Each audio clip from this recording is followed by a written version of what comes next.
Tu viens de finir ta journée et tu te sens vide. T'as l'impression que t'as rien fait de ta journée et pourtant t'es allé travailler, t'es allé faire les courses avant de rentrer et t'as même fait la vaisselle qui traînait dans l'évier. Eh ben tu sais quoi?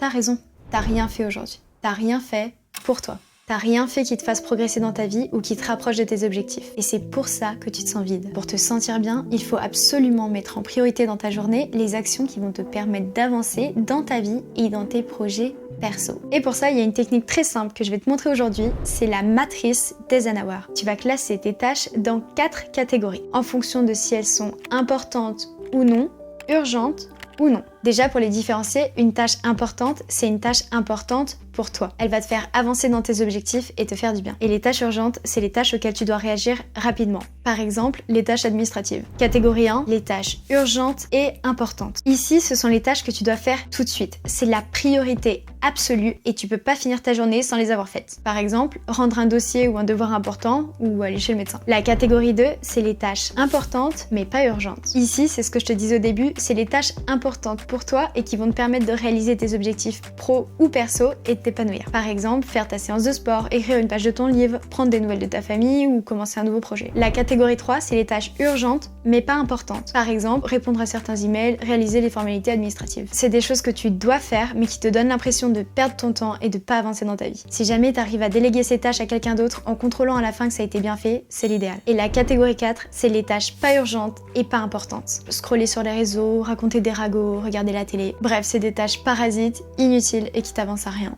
Juste à perdre ton temps. On peut y perdre facilement entre 2 et 5 heures par jour. Imagine à quel point tu vas avancer dans ta vie si tu mets ce temps gagné pour faire avancer tes projets importants, ceux de la catégorie 2. Donc dès demain matin, liste tes tâches, trie-les dans ce tableau, tu peux le screener. Puis fais ta to-do list en ordonnant tes tâches selon leur catégorie. D'abord, tu vas faire les tâches de catégorie 1, puis 2, puis 3, et si tu peux vraiment te le permettre, catégorie 4. Mais c'est pas utile. Et si tu veux d'autres outils comme celui-là pour reprendre le contrôle de ton temps et de ta vie, abonne-toi.